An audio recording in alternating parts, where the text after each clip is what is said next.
All right, good afternoon, everyone. Welcome to the American Enterprise Institute. My name is Stan Veuger. I'm a senior fellow here at AEI, and I'm delighted to host this event on Spain's upcoming general election. Warm welcome as well to our online viewership. For our online viewers, please get ready to submit your questions, not too long from now, in the Q&A. Please send them to beatrice.lee@aei.org or via Twitter with hashtag AskAIEcon, details on the event page. All right, with that, welcome. As you know, Spanish Prime Minister Pedro Sánchez recently called an early election for this coming Sunday. The vote comes at a crucial time for Spain, which holds the presidency of the Council of the European Union.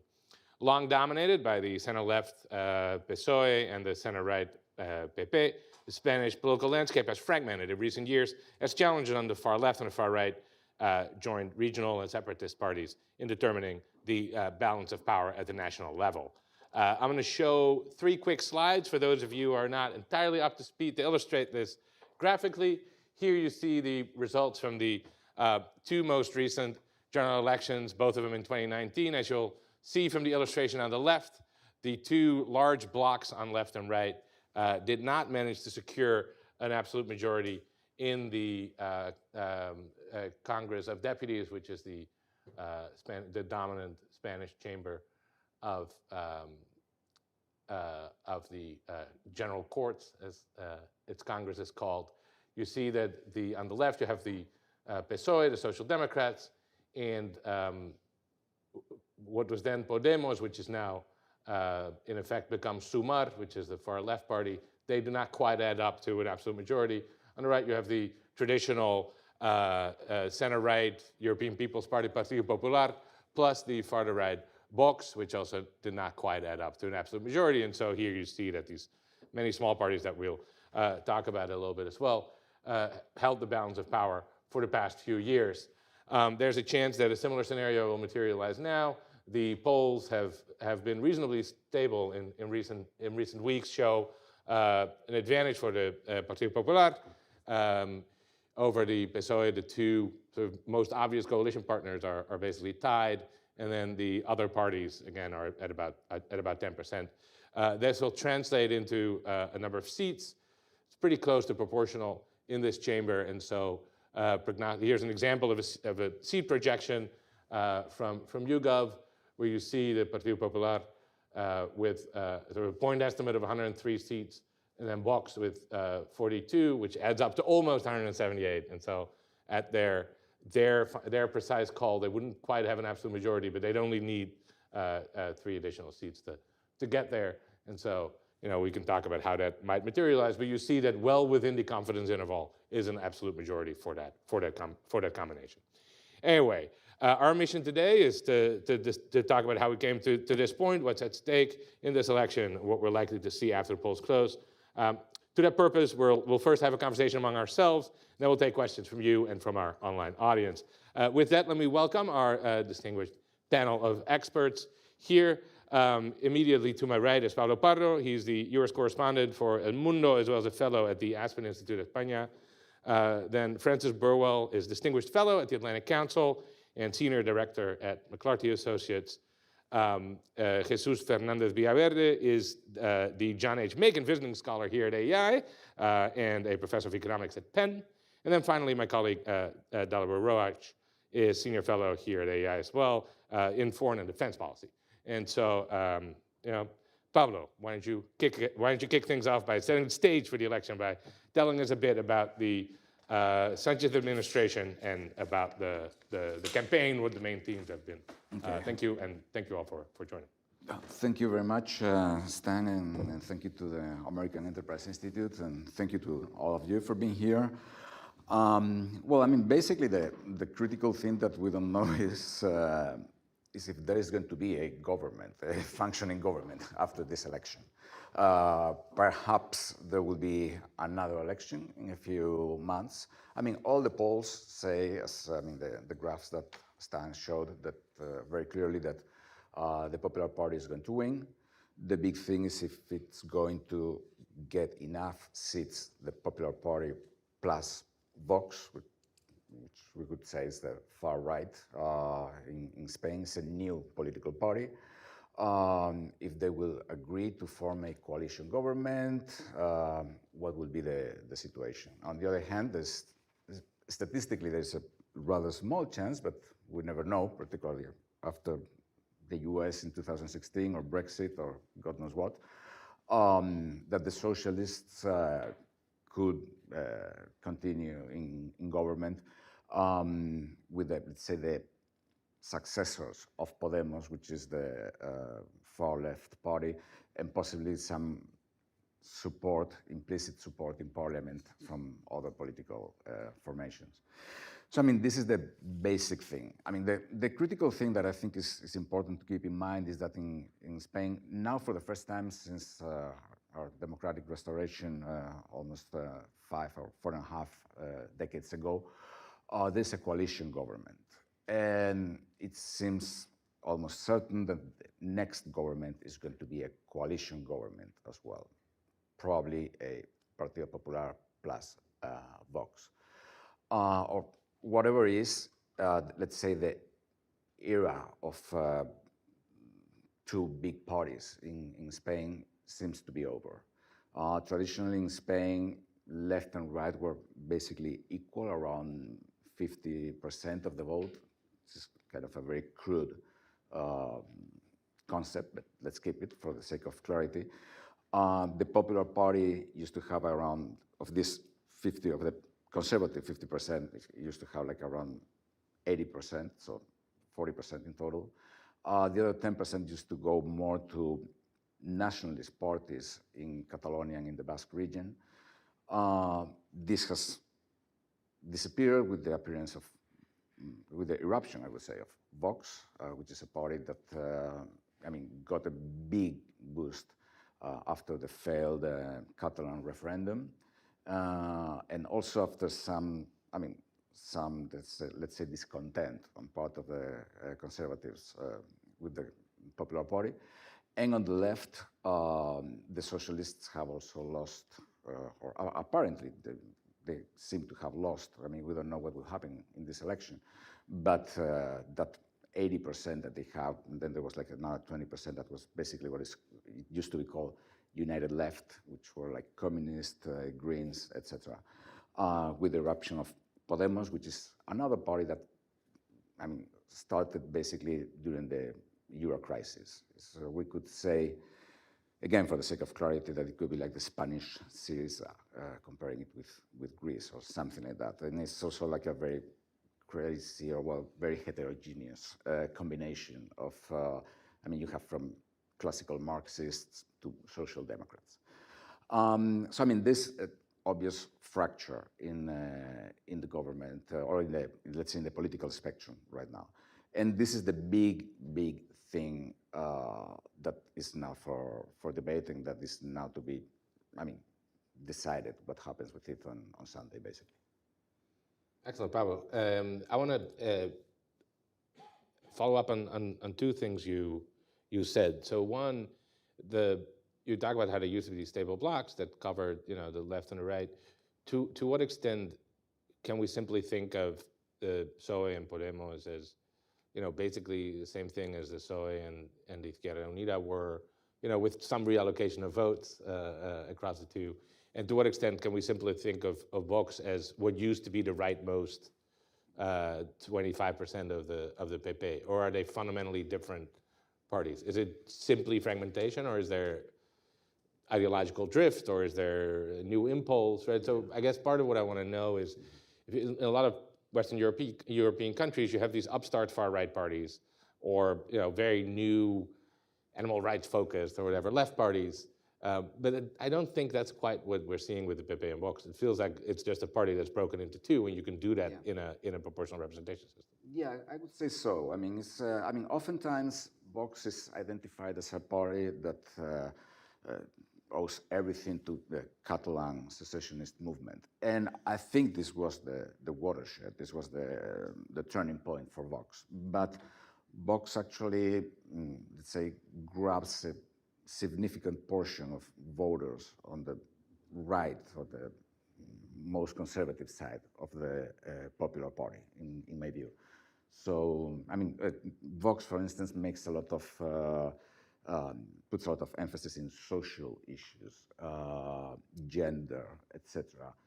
Things that go well beyond the Catalan nationalists. In the case of the left, it's very interesting because what we're seeing now, from my point of view, is turning back to the previous situation. Let's say Podemos came, it was a grassroots movement in the middle of the crisis. It started with a massive occupation of a very emblematic square in Madrid, Puerta del Sol, which wasn't organized by Podemos. It was basically rather spontaneous. And Podemos comes from there, and at the beginning, or for the first few years, it's a clear alternative in the left to the socialists. No longer. And actually, right now, Podemos has ceased to exist. It has a split in a number of parties.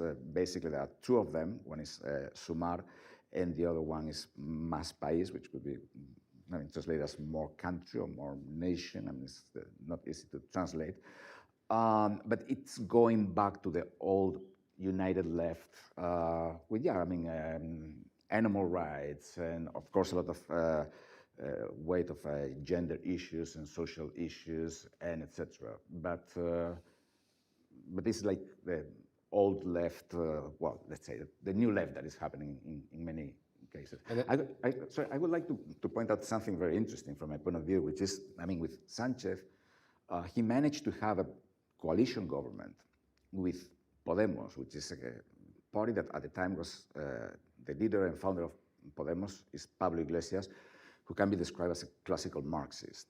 He uses Marxist language. He's an open admirer of Fidel Castro and Hugo Chavez, etc. And Sanchez managed to have a NATO summit in Spain. I think this is something that we don't think about it, but it was a NATO summit in the midst of the first big war in Europe in 7 decades.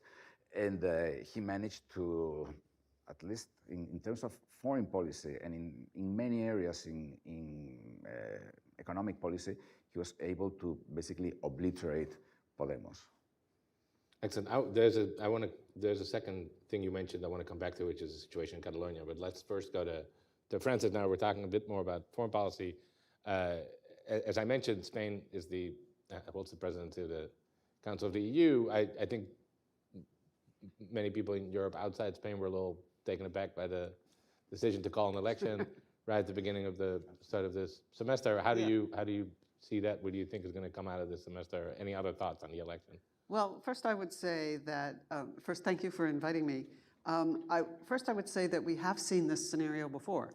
We have seen elections in the middle of a presidency. In fact, sometimes it seems to me that I'm going, oh no, not again, but it does happen. And I think one of the consequences of coalition parties and the parliamentary systems in Europe is that we are seeing it take longer to form governments after elections, and this sometimes plays to the advantage of the presidency. So let me start, though, by saying just a word about the state of US-EU relations right now.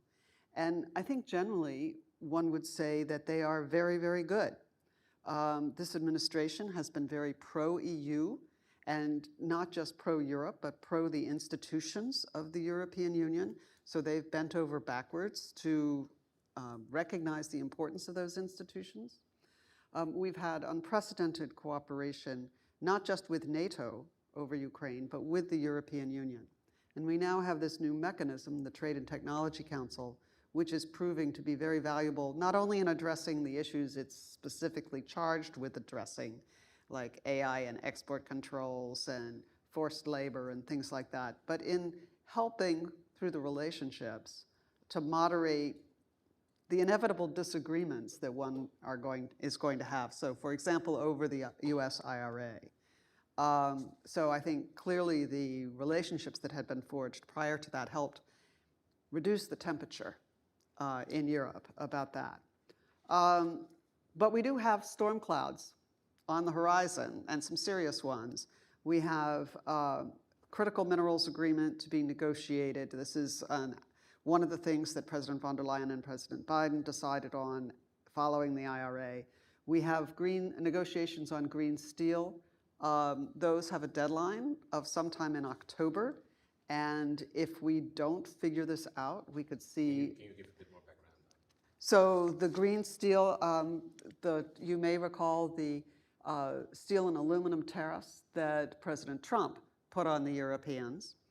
The Biden administration suspended them. They did not remove them. They suspended them, and they wanted to continue to see negotiations that would talk about rebalancing an overcapacity of steel in the world market, primarily from China.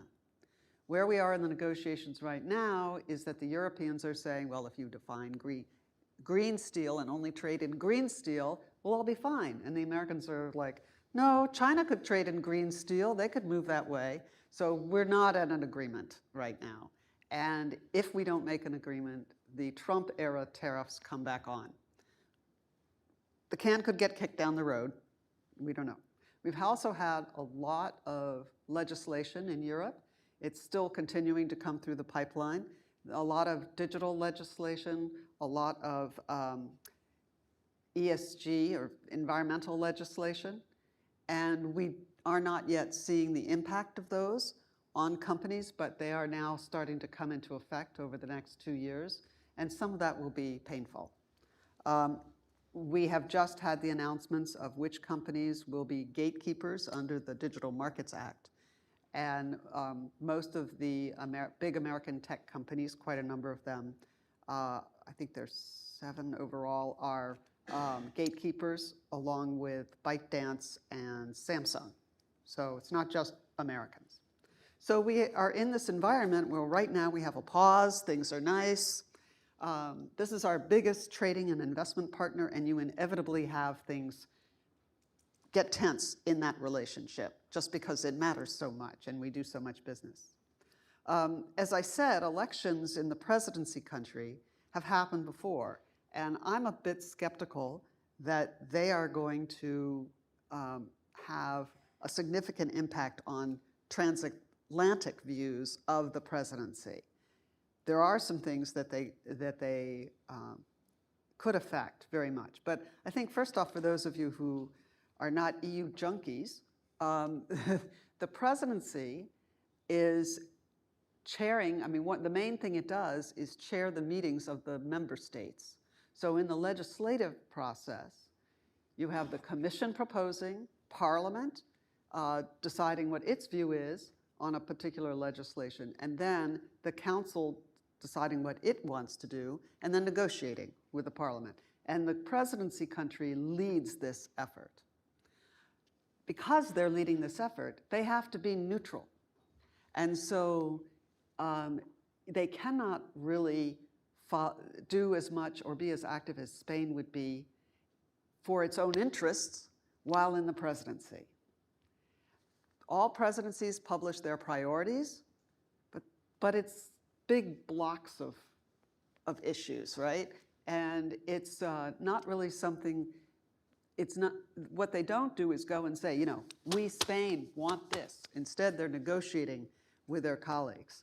And so that means that a government that is a caretaker government, perhaps after an election where it takes a while, it's not such a disadvantage that there's a caretaker. In Spain, as in most European governments, there's nothing like the level or number of political appointees as there are here. So there's a functioning government, even if there are no new ministers, right? And so things will continue to turn over. They have their marching orders. There is one issue, one of the priorities of the Spanish is the social Europe. And that is a particular, close to the heart of the socialists. And we can see that in some legislation in Europe. Right now, for example, there's discussion on the Platform Workers Directive. Are Uber drivers real employees or independent contractors? That's what this legislation is about. And the Spanish government has passed quite aggressive legislation saying these people are employees. And that's where they have supported the EU legislation, Will a Parti Popular continue to support that? We don't know. But if it takes end of July, the election, end of summer before you know who's in government, then you have ministers who have to learn their portfolios and learn how to be EU ministers, and then it's almost done because it's December, right? And that's when the presidency ends. I would say that for the United States, this is one of the questions we should be considering is, does the presidency matter for the United States? And I would say that it does, but we don't interact with it in the right way. So we tend to focus on the Prime Minister and the Foreign Minister. And they have the biggest roles, and they love to come to Washington and say, you know, we're in the EU presidency, we're really important. Everybody does this. Unfortunately for the Spanish, because they're all campaigning, they haven't been able to come over. So, but really for us, the key people are the economy ministers, the digital ministers, and others like that, agriculture even, those ministers. The Prime Minister does not chair anything. It's a kind of ceremonial thing and strategic role. Charles Michel chairs the heads of state meetings. And the Foreign Minister, Josep Borrell, who happens to be Spanish, so the Spanish get their inputs there, he chairs the Foreign Ministers meeting rather than the Presidency Foreign Minister.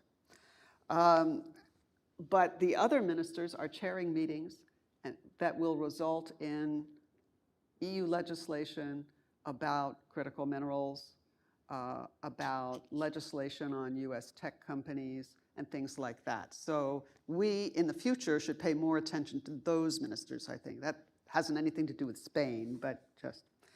And we talk about all these issues in the US-EU TTC, but I would, Trade and Technology Council, but I would also say that's with the Commission.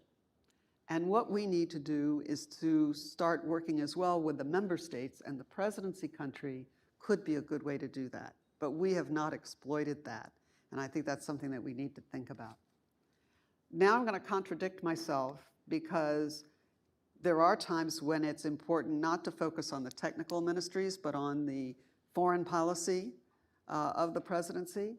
And one of the things that as soon as the Spanish got the schedule and knew when their presidency was going to be, that they have made a big priority is the EU CELAC summit, the Caribbean and Latin American summit that was held last week. And that, although there were real challenges over language on Ukraine and some other things, it, I think, was a big diplomatic success for Europe and for the Spanish. And Europe showed up with 45 billion euros of projects through their global gateway, 130 projects at least. And these are, to some degree, projects aimed at countering Chinese influence in Latin America, to some degree, as well as basic humanitarian environmental goals and things like that. This reinvigoration of EU-Latin American relations, we don't know if it's going to last past the Spanish presidency. We have Belgium and Hungary next. But if it does, I think this is something that we have to figure out, we, the United States, have to figure out. How do we collaborate with this?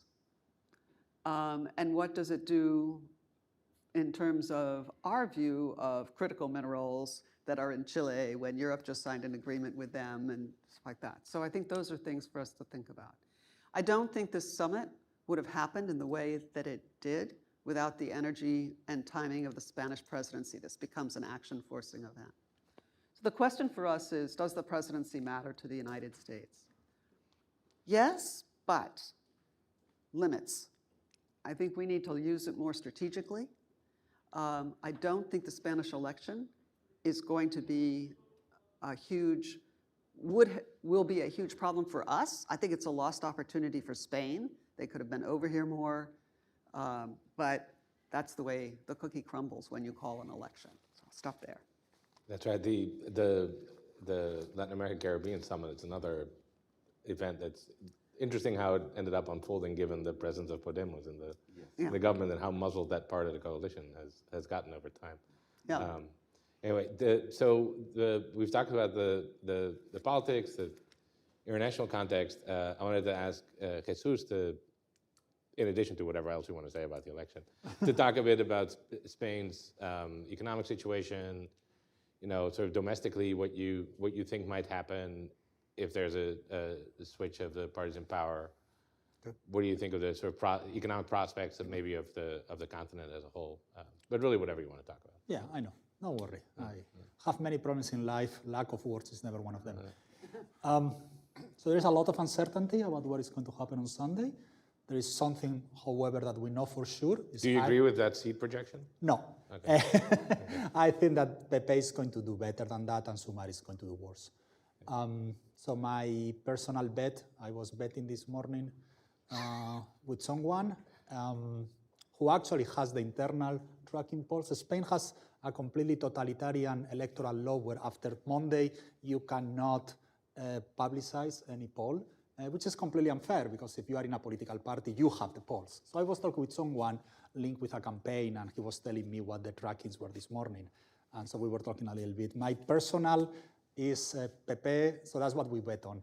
Pepe 145, PSOE 105, Vox 40, Sumar 25. But, let's see. But anyway, a lot of uncertainty, wide uncertainty bands. What I know... I have another one from another party today that gave Pepe 151. Okay, that's my bet. That's not the tracking. The tracking was more generous with Pepe. Okay, and I can tell you why my view is different than the internal tracking. But anyway, but there is one thing for certain. There's one thing we know about the confidence intervals that the pollsters come up with is that they are not actually 95% confident. No. And in addition to it, that poll is not done properly. And if you want later to, I can tell you why the statistics of these guys is wrong. But anyway, but there's one thing for certain, which is I am not going to be the next Minister of Finance, and I'm glad I am not, because the situation is actually quite difficult. And the economic situation is very difficult in long term, in the short term, and in terms of the political economy. So let me go over each of these three ideas. Long term, the GDP per capita of Spain in 2022 was exactly the same that in 2007. So in 16 years, there has been zero economic growth. In fact, the situation is even worse. Why? 2007, Spain was running a very large trade deficit, around 10% of GDP, which meant we were not really consuming our GDP. We were consuming our GDP plus another 10%. Now we have a trade surplus of around 2%. We had to pay back everything that we borrow, which means that we are not consuming 100, we are consuming 98. So in terms of consumption, the average Spaniard is consuming roughly the same at around 2004. So 20 years without any increase in real consumption. And why are we not growing? Well, productivity has been completely stagnant since the early 1990s. Labor force participation and total employment is actually going down. Now, the headline numbers go up, the total number of people who are employed, but the average work week is going down. So when you actually look at total hours, the total amount of hours worked in the Spanish economy is completely stagnant, if not going down a little bit. And we have a demographic tsunami ahead of us. We are one of the countries in the world with the lowest fertility, aging very quickly, and most of the immigrants that come to Spain have very low qualifications, very little human capital. Which means that the prospects for long-run growth of the Spanish economy in the next 10 years or so are quite poor. Short term. Well, in the short term, we all know that the Eurozone is already technically in recession. The Eurozone GDP fell by 0.1% in the second quarter of 2023. The effects of the increase in the interest rates start to be felt these days. Most likely, we are going to have a quite weak second half of 2023, and more importantly, the big fiscal stimulus that were passed during COVID need to be withdrawn. The Germans have made very clear about that, and as I always remind people, at the very end of Meistersingers von Nuremberg, the famous opera by Wagner, there is a moment where Hans says, "Obey your German masters," and we follow Wagner and we obey your German masters. So we are in a situation where we'll need to do a fiscal consolidation in a very difficult situation. At this moment, the deficit of the Spanish government consolidated all over the territorial levels because Spain is an enormously decentralized country. People don't realize that, but along many dimensions, Spain is more of a federal country than the United States. If you actually consolidate our levels of government, our deficit is around 3%. But if you think about the structural deficit, the deficit without any type of effect of the business cycle, we are probably 3.5%. So there's a lot of room that we need to do in terms of fiscal consolidation, and that's not going to help at all. And, so you have a lot of lack of long-run growth, not a very good situation in terms of the short-term scenario, with, of course, the war in Ukraine is still going on, China being weak. If something really goes bad in China over the next year or year and a half, that will have huge consequences for Spain, because in fact the only brilliant part of our economy over the last 2 or 3 years has been our exports. Our exports have been doing surprisingly well. So if suddenly our exports are not doing so well, the rest of the economy is going to suffer. And then finally, and this is the most important point, number 3 is the political economy of stagnation. And I have tried to write a lot about this over the last couple of years. Whoever comes out of this election on Sunday is not going to have an appetite for doing a lot of reforms. The reason, I think, is very clear.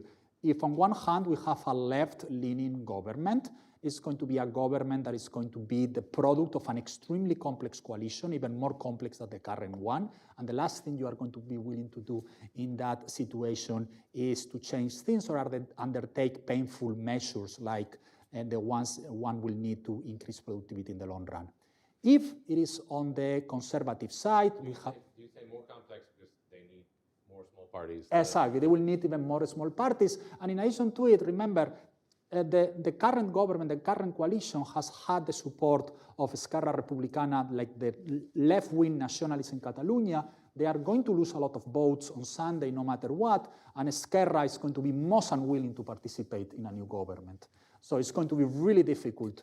I really don't see any scenario unless there is an absolute earthquake in terms of result with respect to the polls where the left is going to be able to have a new election. And yes, I already computed where the repetition will be early January. So the fact that I have thought about the new elections is it all. Now, in case there is a conservative-led government, it will depend. There are 2 scenarios. One where PP gets to 160, 155. In that situation, it will probably be a government with outside support by Vox. In case that they are 140, I think that Abascal, the leader of Vox, is going to request to get into government. My view is we have seen what has happened in a lot of regional governments. The PP will say, no, you cannot do this to me, but then they will agree, and Vox will be part of government. So now, what is this conservative, People's Party / Vox coalition going to do in terms of economic management? Nothing. They are not going to do. This is good. We just got an online question from Yes. Eduardo Castillet Nogues. He says, Núñez Feijóo has promised to make sweeping economic reforms, including Is this enough to refer to that? And your answer is none of that is going to happen. No, Okay. because the guy has question been, answered. That's good. Yeah, no, the guy has been in power in Galicia for many years, and what he has done, nothing. And he understands that all these reforms are going to be painful. Vox is not very particularly interested in reforms. So one thing that I don't think that Pepe understands, maybe they do, they don't want to tell me, but they don't understand is that Vox is not a political party. It's a movement. And in that sense, I disagree a little bit with your assessment. What do I mean with about being a movement or not a political party?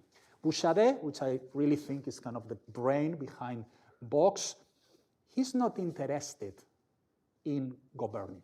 He's interested in changing the country. Okay? Partido Popular is interested in governing. And what do I mean by that? They want to be prime minister. Feijóo wants to be prime minister. Bouchardet joined the Spanish fascist party when he was 15. Okay? When you join a fascist party when you are 15, you are a movement person. By a movement person, I mean this is not the path you follow if you want to be a minister.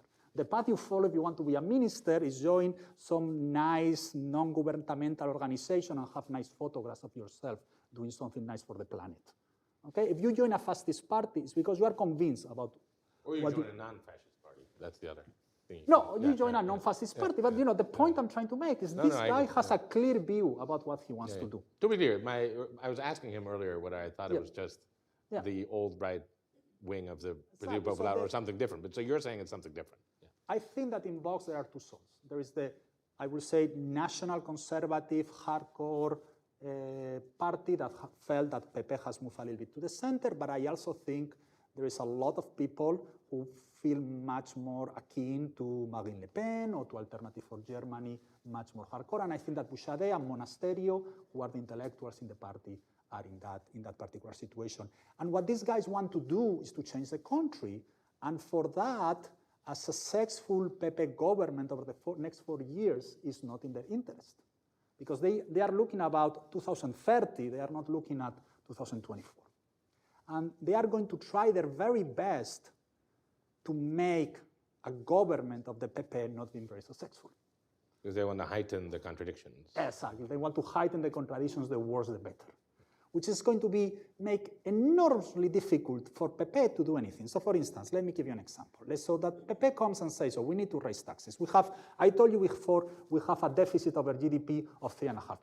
There is absolutely no way you are going to cut that deficit just by reductions in expenditure, in government expenditure. You need to raise taxes. And of course, Vox is going to say, no, we don't want to raise taxes.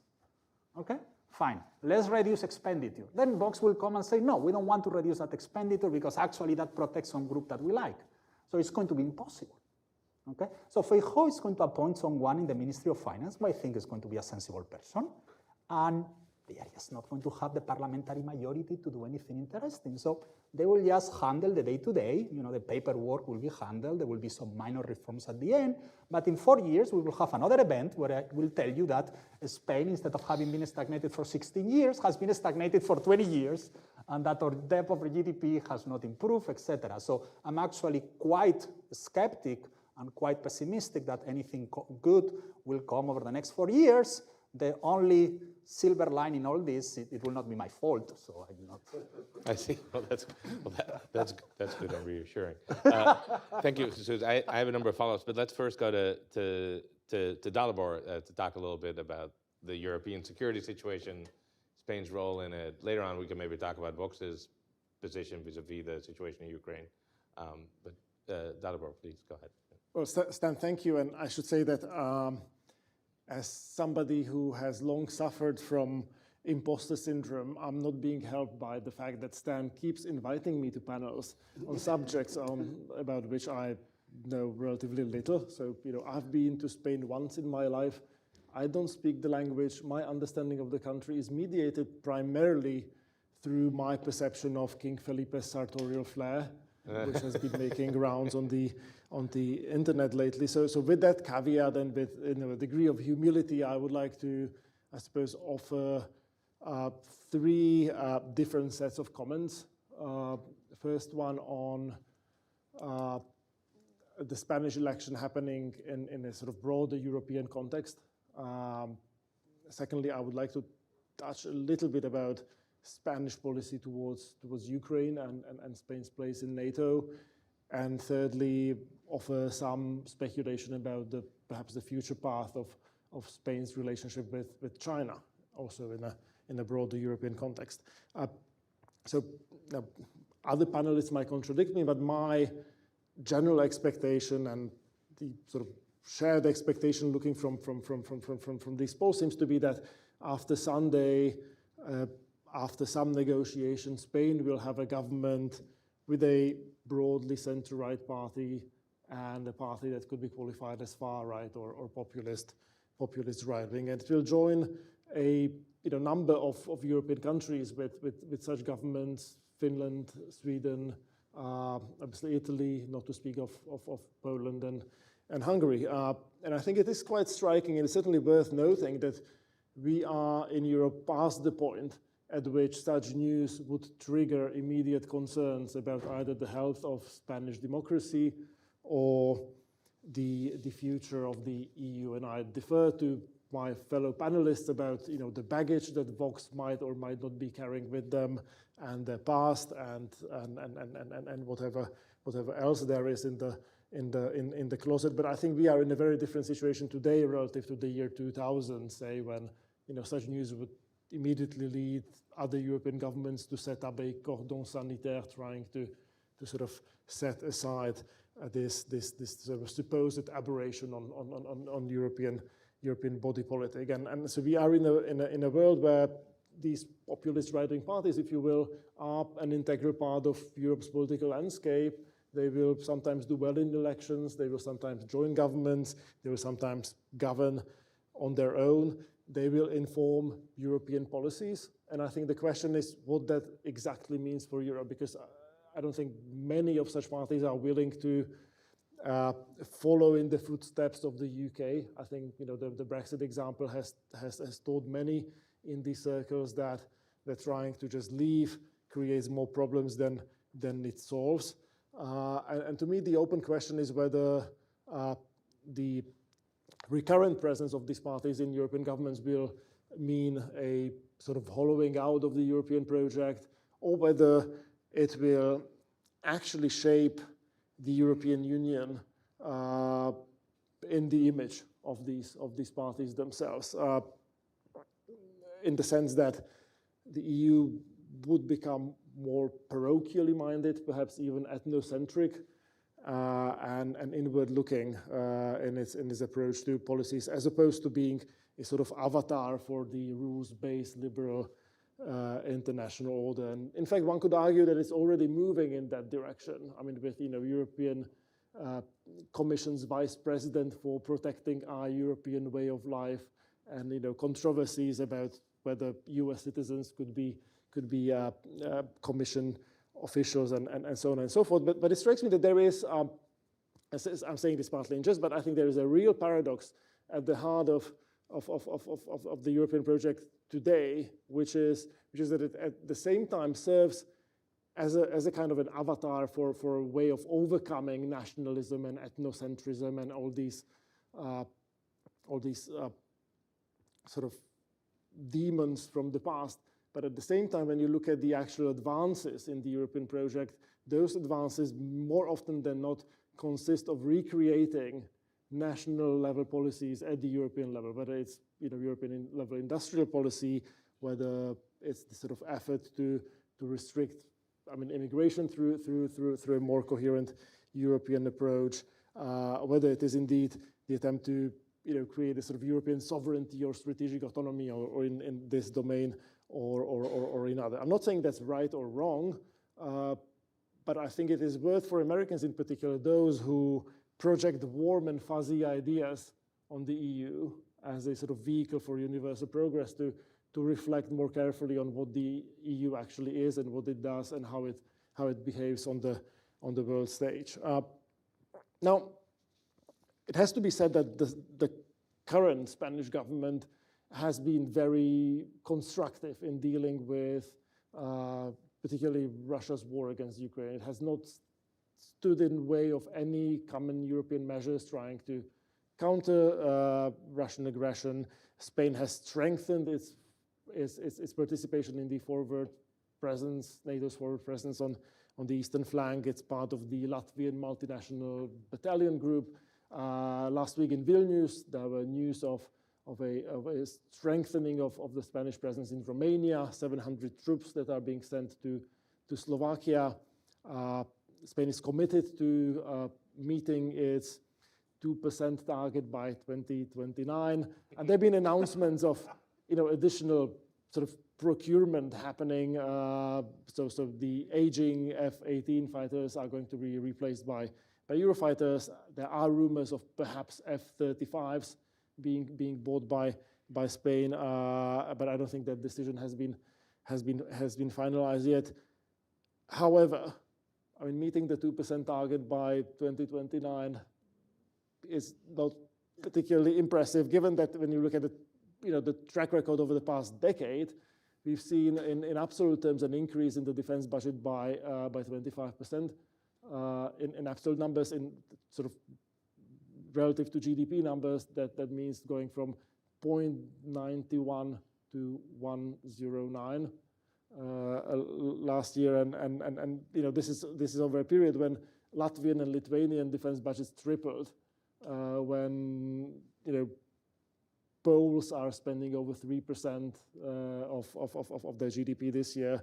And I think you can make a similar argument about Spain's assistance to Ukraine, which I welcome, and I think credit where credit is due. But when you look at the actual sort of bilateral assistance extended by Spain, which is around 0.8% 84 billion euros.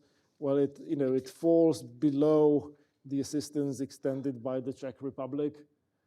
It's roughly less than a half of the Danish or Swedish assistance, and it's a different order of magnitude relative to the aid extended by say, Germany. Yes, Spain is a contributor to the European budget as well, but so are these other countries. So I think Spain has a long way to go in this space, and I don't have strong opinions about what's going to happen after the election, but I'll be certainly watching this space after the election to see where the new government positions itself. And I will note that contrary to the sort of conventional wisdom from 5 years ago, Vox has joined the ranks of those right-wing populist parties, if you will, which are staunchly pro-Ukrainian. I mean, whatever might be again in the party's past. Santiago Abascal, I believe, implicitly compared himself to Zelensky at some point, and from the get-go, the party was very supportive of Ukraine and said that all measures should be taken in support of Ukraine. A bit like what we saw in Italy. Indeed. A lot of the parents of people of Vox were in Ukraine already in 1943, so they kind of have a feeling. Now, thirdly, from American perspective, I think it will be also worth watching how Spain's relationship with China develops after the election. So they're obviously different. So you can sort of separate this relationship with the past 20 years into different sort of eras. I mean, during the Zapatero years, this relationship flourished in a way, particularly during the Eurozone crisis when China became an important foreign creditor for Spain, and during Mariano Rajoy's years, there were some real attempts to really sort of prioritize the economic relationship, sometimes at the expense of other things. So famously, a lid was put on a ruling by a Spanish judge over the Tibetan genocide that targeted Jiang Zemin, the former Chinese president.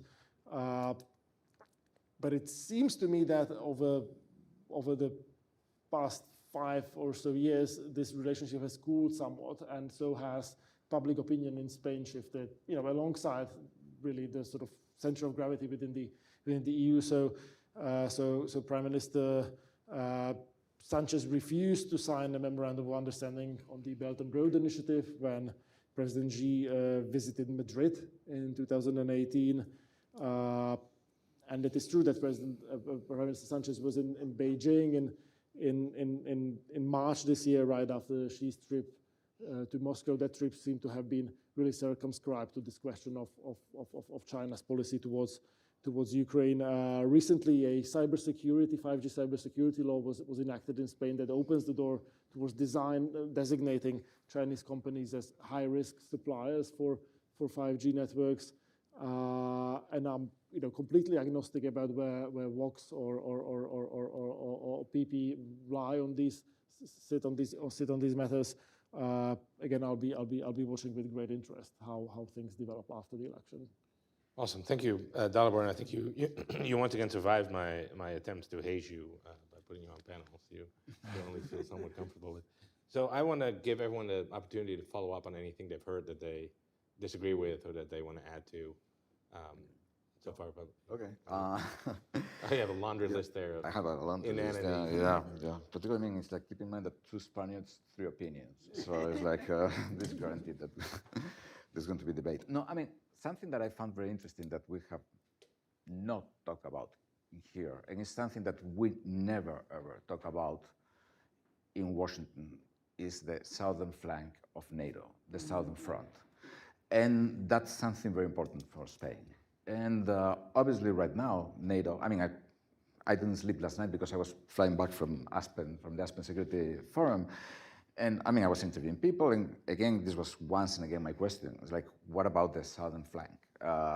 We're kind of a border country, let's say, and we are confronting long-term risks, threats, perhaps opportunities different from the ones that now are concentrating everybody's attention. And I think that this is an important thing for Spain. Obviously, I mean, now NATO is in a very serious situation with what's going on in Ukraine with the Russian invasion. But I feel that the situation in North Africa and also in sub-Saharan Africa with the expansion of terrorism, migration, etc., the relationship between Morocco and Algeria. I mean, Morocco has applied to Spain some techniques that are taken completely from the Lukashenko playbook, like sending waves of immigrants one day for one specific reason. There has been a big scandal of wiretapping by Pegasus, the famous software, with some people say that Morocco is behind that. Whatever, and also the relationship between Morocco and Algeria, we know is pretty bad. And I mean, since most of you are influential people, I think this is something that is oftentimes like an afterthought. And for some European countries, Spain, Italy, of course, and others, this is a matter of concern. Then, I mean, obviously, I think that the Popular Party always had like a very conservative group of voters, people who are nostalgic of Franco. I mean, let's not forget that in 1986, the Popular Party abstained in the NATO referendum. Obviously, it's almost 30 years ago, or more than 30 years ago. Many things have happened since then. But, I mean, the things that they didn't have, these voters, they didn't have like a voice, they didn't have like an structure, like a party to vote for. And Vox has offered that to them, again, because they felt that the Popular Party was too weak, too prone to negotiating and to give up the core values of Spain or of these voters. And of course, I mean, in Vox, there's also like a more militant, let's say, movement group. I mean, let's not forget that Steve Bannon has been somewhat in touch with the Vox leadership. I don't know in what capacity. This is one of the biggest mysteries in Spain. So the energizing issues are, sort of broadly speaking, the conservative Catholicism and what we would call social issues here, combined with decentralization or federalism issues within Spain, Yeah. language issues. Yes, up to a point, I would say that this is basically the core. So, I mean, and then again, when Vox has been in power, or I mean, coalition with the PP, it usually hasn't been very good for Vox. I mean, we have the case of Andalusia, where the Popular Party ended up winning by absolute majority inside landing Vox. Now Vox, according to the polls, is going slightly down. They did very well in the local elections. So I mean, it's like one thing is to campaign, and another very different thing is to govern. So, and well, finally, I mean, Jesus, I don't think that the economic situation is that horrendous. I mean, you said that Spain didn't grow in the last 10 years or something? 16. 16. We have exactly the same GDP per capita in 2000, right now, that's 16.6 years ago. Zero economic growth. So that's remarkable because we are the European economy that grows the most. No, but that's just the Pedro Sánchez BS.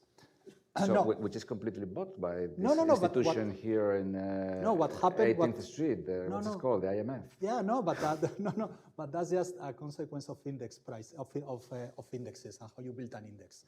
The thing is, the Spanish economy dropped more than anyone else, so we were recovering. Yeah, but if you actually look at coming back to trend, we are actually the only country that has not come back to trend. So this is the way I put it is the following. Imagine that It's grown a lot since 2010. The pre-pandemic GDP was got last but not quarter. to trend. I was very careful in my choice of words. Okay. So we have not gone back to trend, and that's really awful. Only Germany has not come back to trend. So we are really, basically what happened was Spain started recovery later than other countries. So of course, over the last 6 months or the last 9 months, we have been doing a little bit better, but that's just a consequence of a pure catch-up process. If you actually look this in 4 years, over the last 4 years, Spain is the country in the Eurozone that has grown the least. Over the last 4 years. Over the last 4 Well, years. yeah, I mean, you take the pandemic. No, the pandemic, last time I checked, affected everyone in the Eurozone. Yeah, but I mean, Spain was really Well, hit hard. Italy was hit harder than us, and Portugal were hit. Well, a country that its main industry is tourism. you Like have a Italy and pandemic- Portugal. Yeah, I mean. Like okay. Italy and Portugal. No, Well, we have really. Italy, I mean, it's the Okay. first time Italy Let me put it in this way. Spain has the same level of income per capita with respect to the rest of the Eurozone that in 1975. Which is how much? 75? 75. So basically, 48 years of 48 years. democracy have implied that Spain has converged a big total of 0. By any definition of the word, the economic performance of Spain over the last 40 years is highly disappointing. And since 2007, is extremely disappointing. And worst of all, is the average Spaniard is not aware of it. Why are they not aware of it? You would think it would affect I think it's just their everyday living. No, I just think False that class consciousness? no. I just think that Spain is still at a very fundamental level, a country that people still don't benchmark themselves against many other European countries. They may benchmark themselves against France or Italy, who haven't done that well. But this is, look, I came to the US in 1996, and you can clearly tell that Spain now, in comparison with the US, is much poorer than when I first came.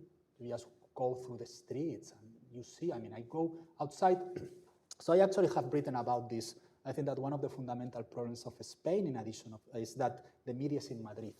And Madrid has done very well. The metropolitan area of Madrid has done very well. So, you know, you walk through Serrano. Serrano is the fanciest street in Madrid. Think about Fifth Ave in New York. And, you know, it looks beautiful and it has great shops and people buying. But if you actually go to the main street in Valladolid, if you go to the main street in Cáceres, if you go to the main street in Ciudad Real, it's abysmal. But I mean, have you gone to the main street in Des Moines, Iowa? No, but Or Yeah. in No, Cleveland? but the Because problem- I mean, as a journalist, one of the things that but- I have to travel through this country. No, I understand. And, But the US, and I mean, the thing about the media focusing on the big cities but and I everything will is tell, very, no, but is I very will tell remarkable. you, that's not the And point. also, I've been in the States since 2003, You and want- my feeling is that Spain has been closing the You gap. want to see Austin, or you want to see Miami, you want to see the parts of the US, Well, you Houston can and see, Dallas. yeah. I mean, I go to Houston every year, to CIRA, to the energy thing. And I mean, Houston is not a city where I would like to take a walk. No, but that's Down the a street. choice. But that's a choice that the the Texans have made about how they want to run their state. But the point here I'm trying to make is, if you look at any measure of economic performance, Spain over the last 20 years has been abysmal. Again, coming back to my point about consumption per capita, the consumption per capita in Spain right now is the level of 2004. And so why is that? Well, productivity has not grown since 1995. And why isn't? How could they? I mean, how can it grow? We don't have good research and development. We don't invest a lot of money on research and development. Our education system is very poor. We don't have any university at first class, world class level. And we have more and more regulations. The internal market is completely fragmented between 17 different regional markets. How are you Within going to, Spain. Within Spain, because of the regional, how else are you going to grow? Let me ask, before we go to the audience Q&A, let me ask a question about one of those 17 markets.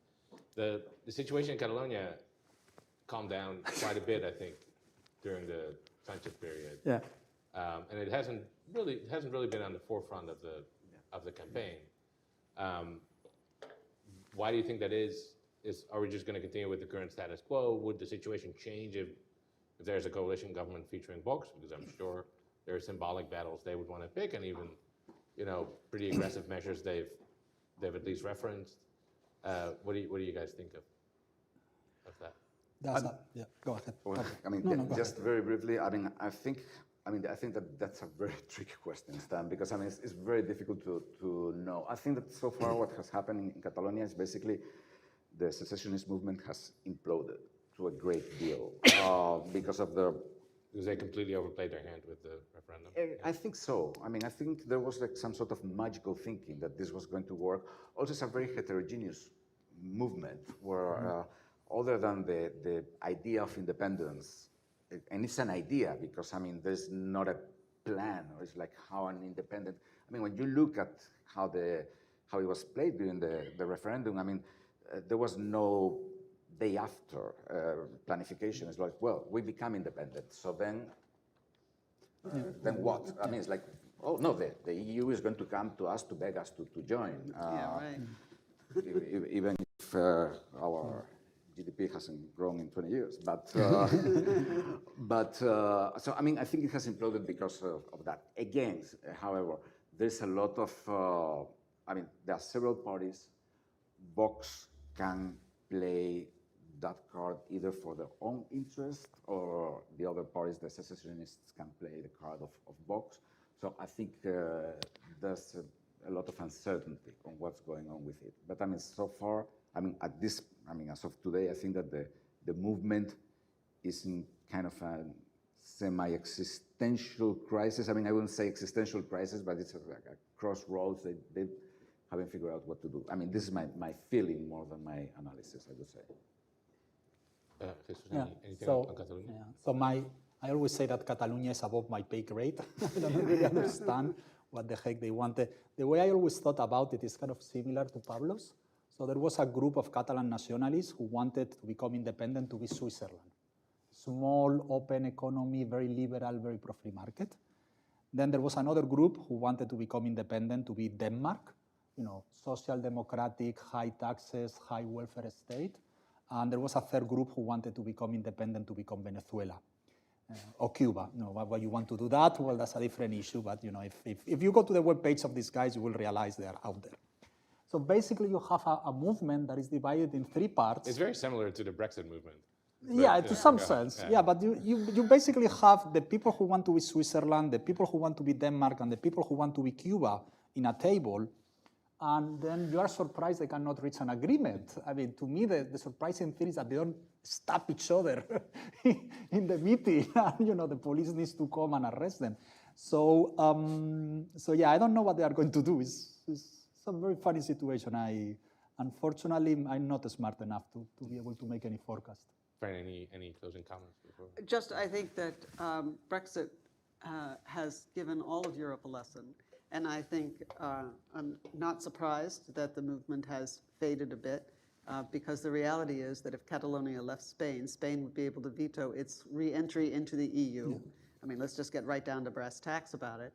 And I think what Dalibor said, the discussion in Europe, even in the far right, about leaving the EU has pretty much disappeared except for a few fanatics. Yeah. It now is about a different type of Europe, but within the EU. And so I think that's been one of the lessons of Brexit and continues. Back to the division of the Flemish nationalists in the late 1990s. Yeah. All right, let's turn to some questions from the audience. I'm going to call on people, and please wait for a mic, introduce yourself, and ask a question that ends with a question mark. Any takers? Let's go over here first. My name is Nate. I work here at AI. If the Popular Party and Vox do win a combined majority, is there a chance that they would fail to come to a power-sharing agreement? And if they did, but if they do succeed, what sort of concessions would the Popular Party make? So if they don't come to an agreement, we'll be back here in January. if they do, what concessions will there be? I mean, I can say for sure the Popular Party would like to give them the minimum level of concessions, and giving them, like, let's say, highly symbolic, social-oriented government ministries, social affairs, things like that. There's an important, apparently, demand on Vox's side, which is they want the interior minister, which in Spain means basically police, border control, etc., which can have an impact, obviously, in the whole immigration debate. Then the vice presidency, perhaps the vice president would be Santiago Abascal, the leader of Vox. It's unclear, I mean, something that Sanchez did, and from my point of view was rather smart. I mean, he had to take Pablo Iglesias from Podemos as vice president, so then he posted 3 vice presidents, in which case Iglesias' power was hugely diluted. I think that Vox has learned that lesson. But basically, this is what the Popular Party is talking about. Giving to Vox like social ministers and possibly interior, because that would be a non-negotiable demand. But it would be very tough for the Popular Party to govern with Vox. I mean, tough from a psychological point of view, I would say. Do you think a coalition government, or any PP government, would try to roll? You mentioned the southern front earlier. Do you think they would roll back the Spanish agreement with Morocco's position on the Western Sahara? I doubt it. I don't Okay. think so. You think that's set? I think that's pretty much set, yes. Also because, I mean, that goes through Washington as well. Sure, yeah. Yeah. Jesús, any friend? Okay, so my view is if PP plus Vox are more than 176, the key number here is 176, they are getting an agreement with probability 1. I mean, I'm happy to take a bet 100 to 1 that they are getting an agreement. How much will PP be willing to do? I don't know, but we saw this in Extremadura. So Extremadura is a small region in the southwest of Spain. And again, there was a little bit of a theater about whether or not they were going to get an agreement. Definitely poorer than Des Moines, by the way. Yeah, but very pretty if you want to go there. And at the end of the day, the People's Party and Vox got an agreement. So they are, if they have 176 MPs, they are forming a government, that for sure. Then the issue is exactly what Feijóo is going to handle. I think that people underestimate Feijóo. I think he knows how to handle things, in the sense that I don't think he's going to do a lot of reforms, but I think he knows how to handle a cabinet meeting, and that's going to help him. That's going to help him a lot. More questions. Let's go over here.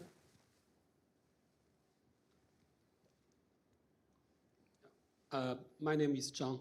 I'm a visiting scholar with the China Center of Science. So my question is about Spain's relationship with the Mercosur, especially when Spain assumes the presidency. So will Spain push the EU to complete the negotiation and even ratify the free trade agreement between the EU and Mercosur, so including Brazil, Argentina, and So other countries? Frank, you can go.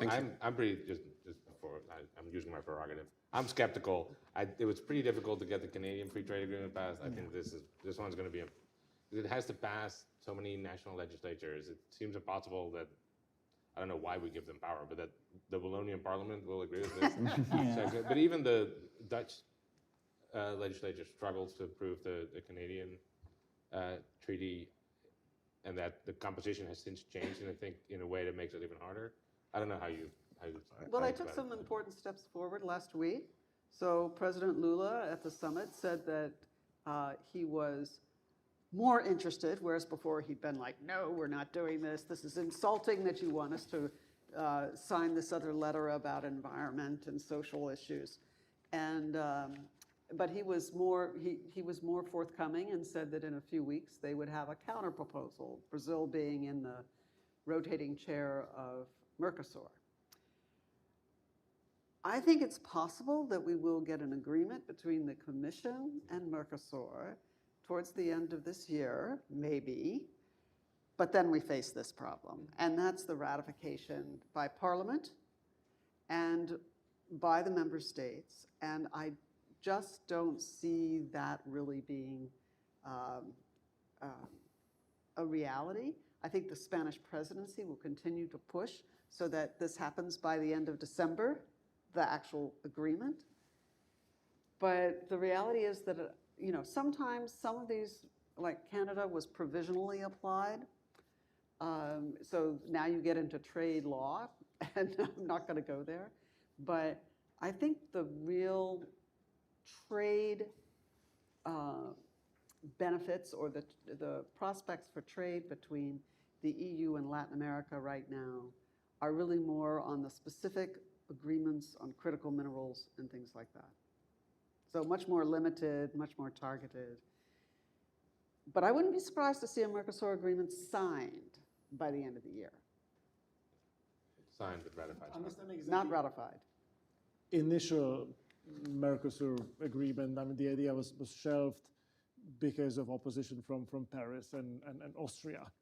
And I have no idea what the specific objections were, but I don't see any evidence of the sort of political landscape in Europe getting, any more amenable to trade agreements, and with a different commission, which I think has been less ambitious when it comes to trade liberalization. I think the prospect of getting it through, especially those 27 sort of legislatures, seems more remote. Though the trade commissioner is, of course, super pro-free trade, and so that may get you to the sign stage. Yeah.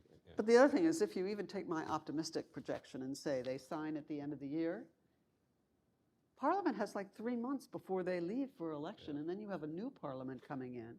Who knows, And then you have a new Commission coming in, maybe von der Leyen, probably, but who knows? And so then you have elections in each of the member states inevitably. So it's going to. So now it's 2026. Yeah, right. So we'll see. Let me take one question from our online audience. I think Pablo has views on this. It says, if Sanchez fails to get reelected, do you think he'd be interested in leading an international organization? What do you think he could do? Well, that's what everybody says, and that's what he always denies. I mean, the thing is that, perhaps the European Council is something that has been talked about.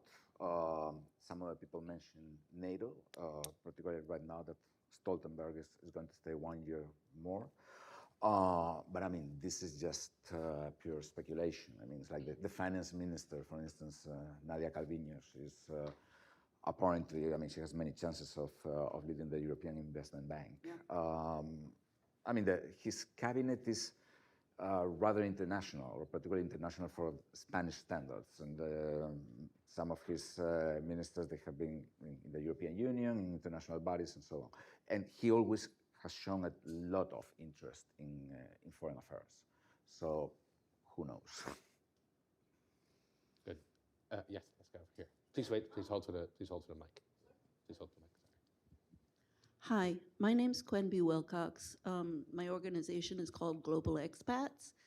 In fact, I started it when I was in Spain, and I have a question for Senor Villaverde, because he talked about the King Felipe and the monarchy, and my research has really, because this guy, I was starting a company, and let's just say it got into the courts, and lack of due process, and my point being, because I've been looking for funding for this organization for many years, and my point being, I really don't care what your tax, your income tax is in a country. If you can offer me a country that has due processes in its courts, I'll go there.